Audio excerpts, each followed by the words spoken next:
What is going on, everyone? Welcome back to Wizards Latest. I'm your host, Ben Robertson. And first off, guys, big thanks to all of you for tuning in here every single weekday. Do me a favor, make sure you hit that like button. Drop all those comments down below as well. You guys know the drill. And of course, if you haven't already, make sure you hit that subscribe button up and over 1.3K subs. Let's keep things rolling on the way to 2K here on the page.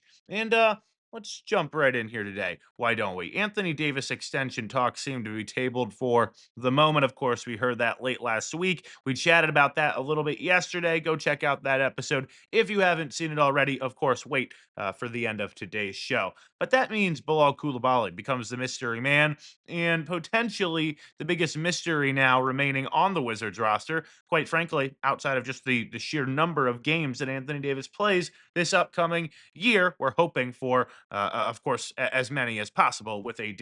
I digress. But I would argue also with Bilal Coulibaly we're talking about now, he might be the most debated player in this Wizards fan base as well when we kind of just, take a look at the future and kind of take a look at this, young core. That's kind of what we talk about all the time with this team. Of course, paired with AD, Trey Young, and you see them on the rundown as well. And now an AJ Debonsa very much thrown into that young core. But again, let's get to the Bilal point.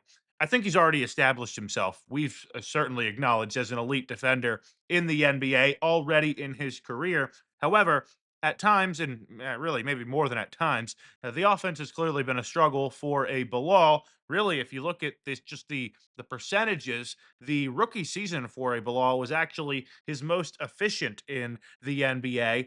But at the end of last season, you saw kind of a stretch of games where you went, could that be the two-way weapon that Will Dawkins, envisions when he picks a Bilal Coulibaly a few years back? Could that be the guy? Because he kind of is starting to look like it. It felt like down the last 20, 25 games of last season, Bilal Coulibaly, once he really kind of got his sea legs under him after it took a while during that year, started off injured, and really the injuries again have been kind of the part of the story over the first few years with a Bilal Coulibaly. But again, through that stretch, you went, man, that could be the two-way threat I think this Wizards front office envisions. And so now the question becomes, do they give him this extension here now before he goes into year four? And of course, if he has a wonderful breakout for season, you get into restricted free agent territory. But do they believe and really have faith and confidence that that's going to happen? And I think we're really going to find out how much confidence and how much belief Will Dawkins still has in his first ever draft pick from a few years back. I think we're going to find out a big deal of maybe that story with Will Dawkins, and maybe just his feelings. I guess is a better way to put it here this August, and I guess maybe not just this August, but really throughout September and then through October as the regular season gets closer and closer, because that will be the deadline for Bilal Coulibaly to get this rookie extension done. If not, you're headed to restricted free agent territory next offseason. Now, let's jump let's jump on, I guess I should say here today. That sounds a little bit weird. Let's move on. Yeah, there we go. Have you guys seen these videos of Anthony Davis and Trey Young circulating maybe Wizards Twitter, flooding Wizards social media pages as of late? Have you guys seen these videos of AD and Trey hooping and working out together in the offseason? Oh my goodness. Reality is starting to set in, guys. Anthony Davis really is going to be, as we alluded to, extension talks kind of tabled, but we've also heard all summer long, right? Will Dawkins saying, hey, we want to keep Anthony Davis in the mix. We want to keep him in DC. And that means you are going to get AD in a Wizards jersey this upcoming year. And I think I'm almost just as excited about Trey Young, because I think while Anthony Davis, obviously a career, and maybe he's going to historically go down as a better player, I think Trey Young, what he's going to do for again, I mentioned in reference the young core and these young players, even a guy like Bilal Coulibaly, I think Trey Young is going to work really work marvels for, to be quite honest, especially if, again, as we've kind of constantly lamented with Trey Young, if it can kind of be this reimagined version of him and kind of this rebirth in his game.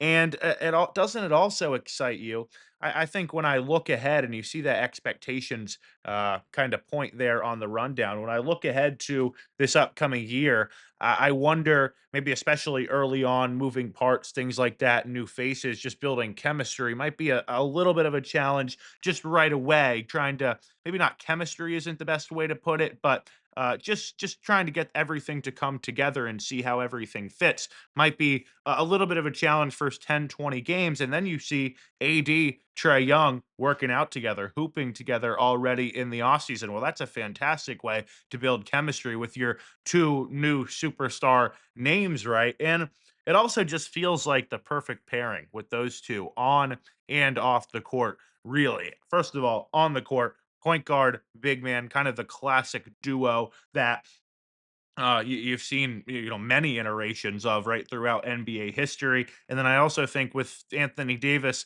his ability to play with the basketball in different places on the court offensively and score in different ways. I know he hasn't shot the ball that really that great over the last few seasons, but just so many different things you can kind of imagine there. And then I think off the court as well. Look, I don't know. I'm not going to claim to be an expert in the personalities of Anthony Davis or Trey Young. I obviously don't know them personally, but you just look at their situations. I realize AD is a few years older, but you look at their situations kind of. I mentioned again that word already, rebirth, in this sort of stage in their career where they can kind of revitalize themselves and maybe give themselves another step, another chapter in their story that could be really positive and maybe change the current narrative on themselves nationally. They might say they don't care about that stuff, but those elite players, they do care about their legacies. It does matter to them, and they kind of have a chance to change the narrative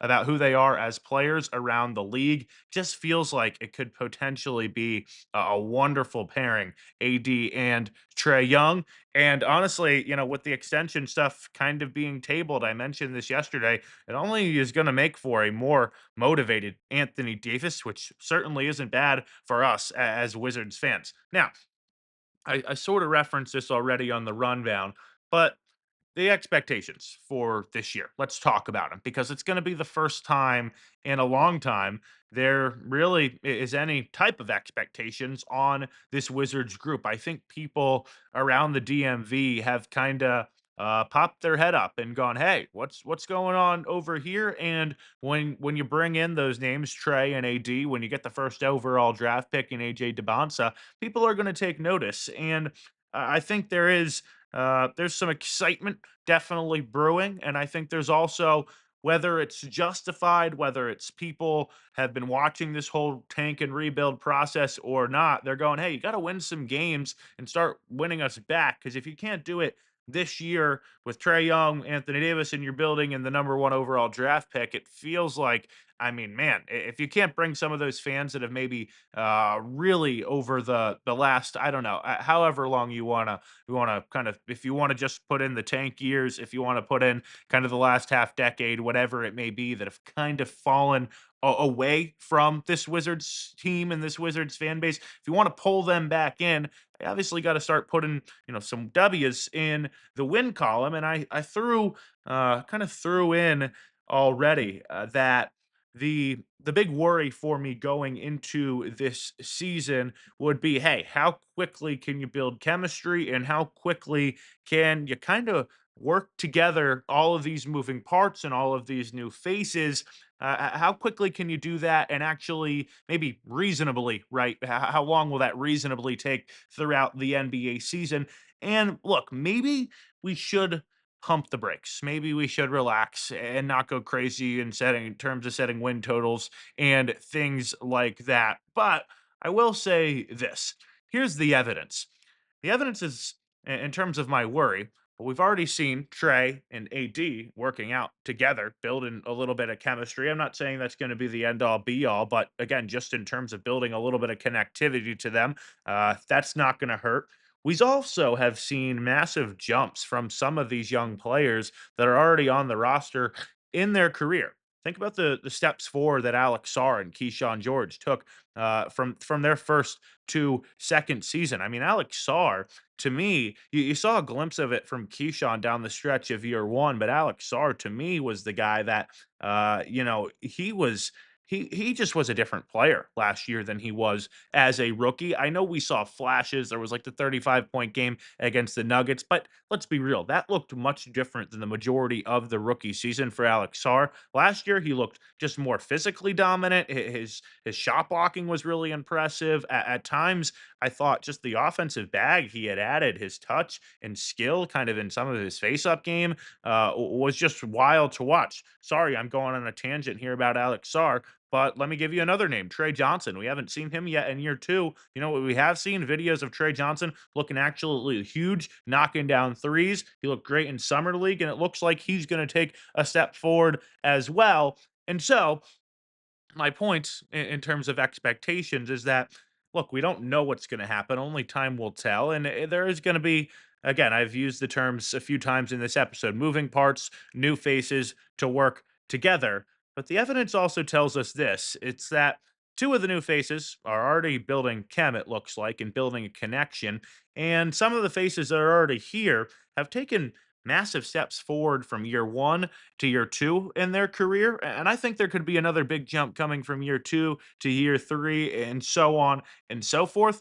Oh, and by the way, you throw in the number one overall pick, AJ DeBonsa, who I would actually say we talk about the AD number of games, how much is AD going to play, and I think that's a huge factor on how many games this team is going to win. But let's also be real. How impactful is AJ DeBonsa from day one? That's going to be a big effect, I think, as well on the win total. I'm not saying where the Wizards are going to win 55, 60 games, and I realize it's not really a hot take at this point, right? To say the Wizards, don't be surprised if the Wizards are pretty good. But I will say this: isn't it fun for you and I, who have been here watching this team, watching all these tank rebuild years, maybe checking out Wizards' latest episodes over the last year? Isn't it gonna be fun when everybody's going, "Oh yeah, the Wizards are so good. Look at this turnaround." And again, it's not really a hot take anymore, but man, we were saying it last summer when we were talking Cam Whitmore and news like that, and we knew they had to tank to hold on to the draft pick. It's going to be a pretty fun season, and it's going to be pretty fun to be on kind of this side of the Wizards fandom, I think, as well. Let's quickly jump into the comment section. You guys, Liverhead59, I hear what you're saying about free agent guard options and kind of, trying to work some trades and stuff. I'll give you one example, I think. I mean, like, I'm not going to say fans have been clamoring for Gabe Vincent, but you've definitely heard in pretty much every story about filling out the roster. You've seen Gabe Vincent name pop up.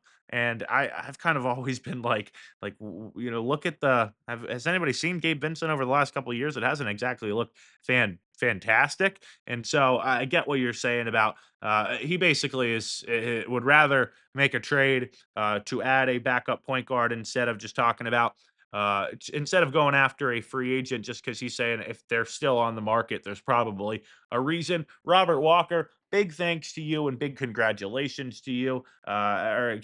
Big thanks to you for congratulating me. I should say it. I don't mean that. And I have to say, thanks to you guys for tuning in here every single weekday. We're talking a little bit about getting to go to the Wizard facility yesterday. That is literally only a product of you guys being here every single weekday, dropping those comments down in the comment section, liking, subscribing. I know I say all those annoying things all of the time, but it means so much, and it makes things like that. It's made something like that possible for me, and I think Glenn Mont. I don't know. He says the Wizards and management have been a joke for 4 decades.